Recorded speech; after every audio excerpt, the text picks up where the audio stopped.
Hello दोस्तों, स्वागत है आप सभी का शॉर्ट हैंड बाय अनुसार चैनल पर। ये डिक्टेशन दोस्तों 90 वर्ड प्रति मिनट बोली जा रही है। ठीक है, स्पीड में थोड़ा बहुत फ्लक्चुएशन होगा, कभी स्पीड धीरी तो कभी तेज। इससे होगा क्या दोस्तों, एग्ज़ाम हॉल की प्रिपरेशन आपकी यहीं पर ही कंप्लीट हो जाएगी। तो चलिए बगैर समय को गवाए डिक्टेशन शुरू करते हैं। डिक्टेशन स्टार्ट होगी अगले 5 सेकेंड में। स्टार्ट।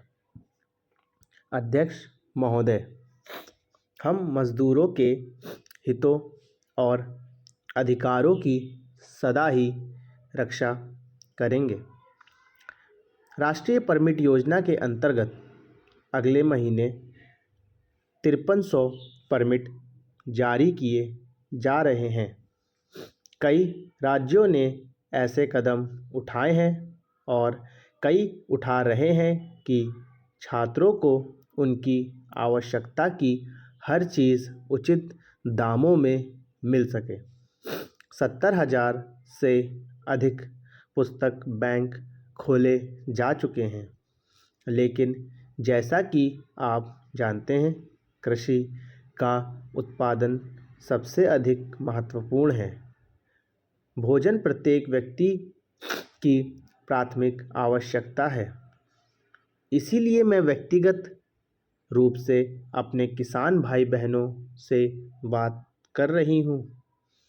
इस वर्ष अच्छी वर्षा हुई थी, जिससे पिछले कुछ वर्षों के सूखे का असर समाप्त हो गया है।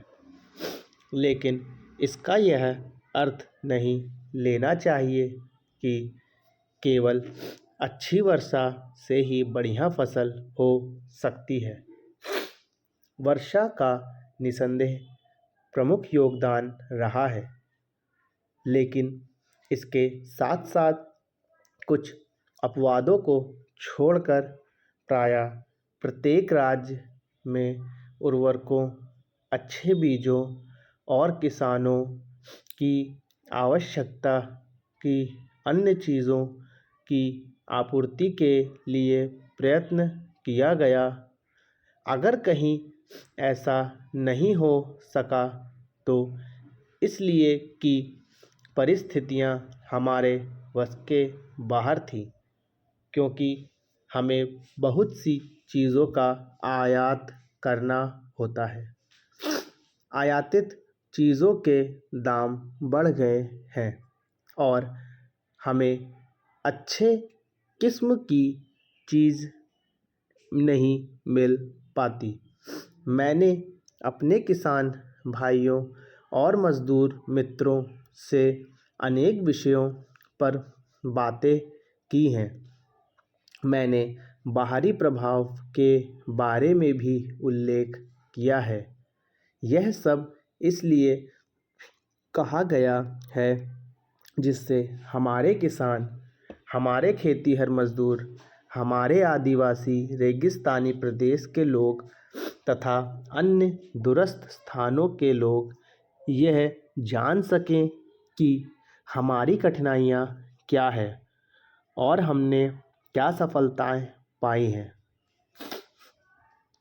आपको स्मरण होगा कि पंडित जवाहरलाल नेहरू लंबे लंबे भाषण दिया करते थे और मंच पर उपस्थित लोगों को आश्चर्य होता था कि वे किसानों की उपस्थिति में इतने लंबे भाषण क्यों देते हैं।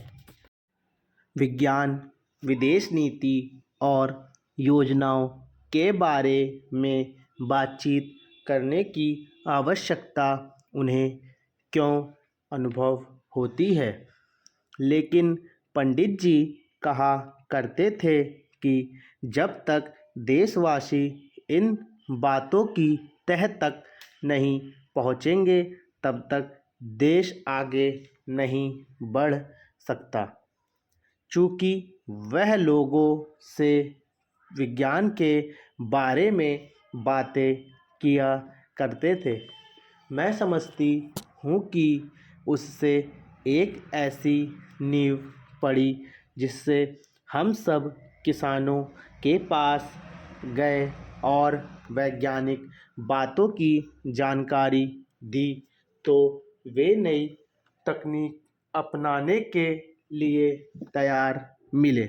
धन्यवाद।